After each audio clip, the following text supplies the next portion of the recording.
En ese momento. En ese momento, en junio del 2001.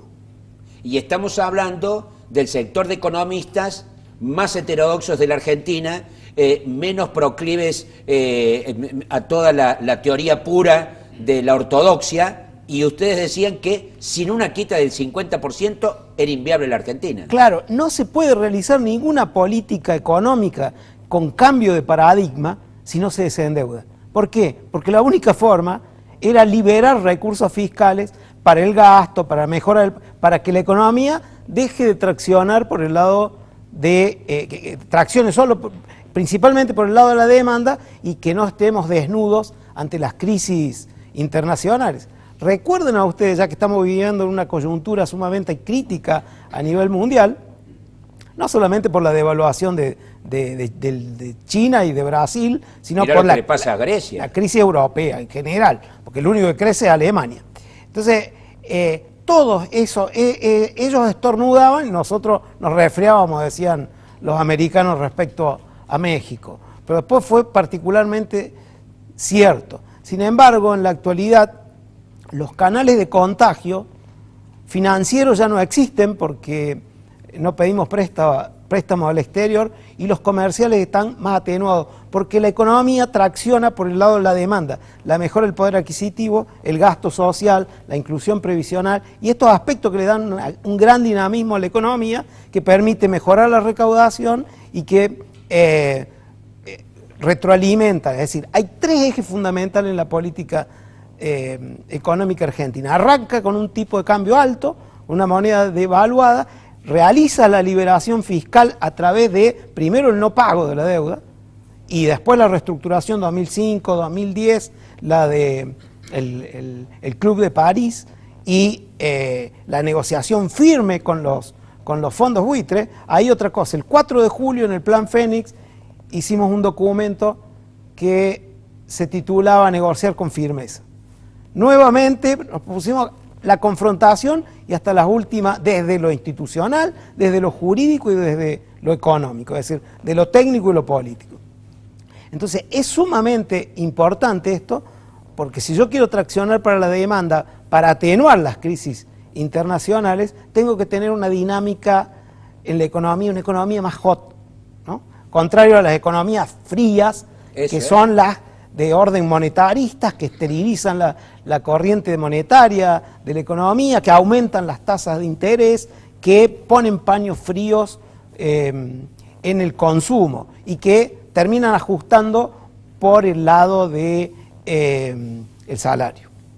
Entonces, de ahí viene lo fundamental y lo importante de este cambio de paradigma y este proceso de desendeudamiento. Por lo tanto, si no hubiese existido el desendeudamiento, Argentina estaría en el peor de los mundos. Estuvimos en el peor de los mundos. El 2002 fue el peor de los mundos.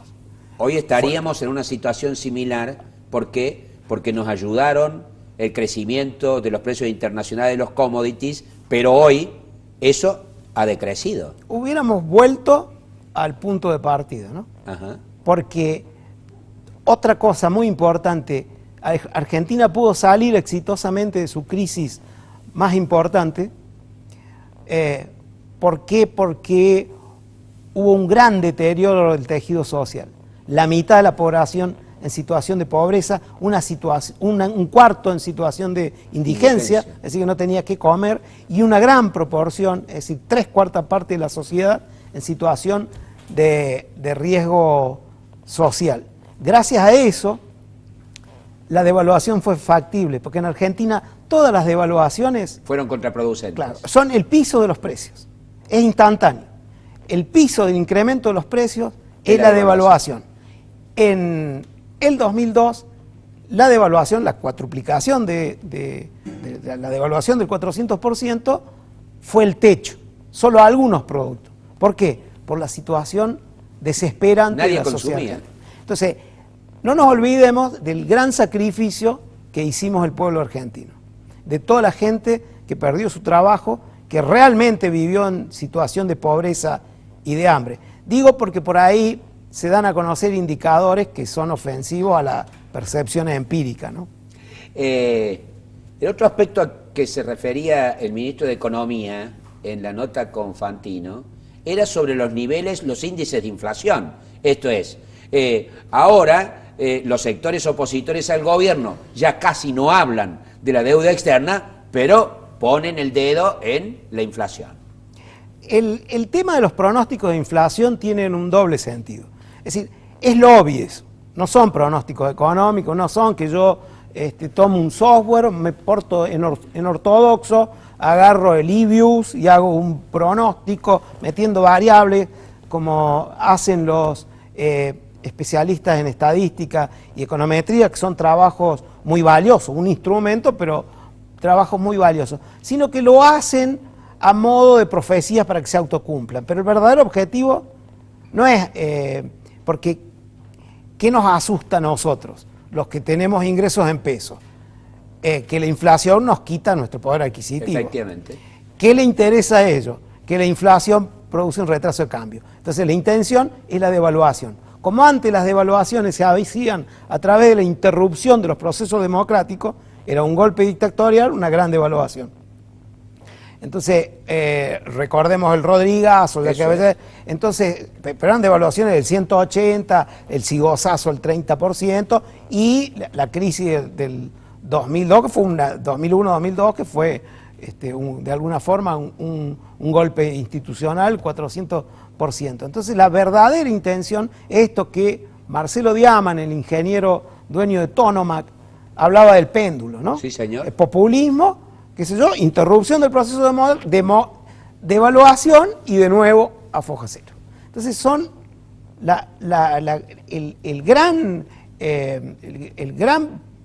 pronóstico, el gran objetivo, digamos, que tiene todo el lobby es la devaluación, en realidad. Por ese lado, y después, obviamente, el ajuste viene en forma automática por el lado del salario. Vamos a ir a un corte y te voy a traer la opinión de uno de los economistas, entre otros nombrados como posible ministro de Economía de Mauricio Macri si el jefe de gobierno de la Ciudad de Buenos Aires es electo presidente de la Nación, que es al mismo tiempo presidente del Banco Ciudad de la Ciudad Autónoma de Buenos Aires, Rogelio Frigerio, el nieto de aquel histórico desarrollista, que hace referencia a que todo en la Argentina ha sido malo. Ya volvemos.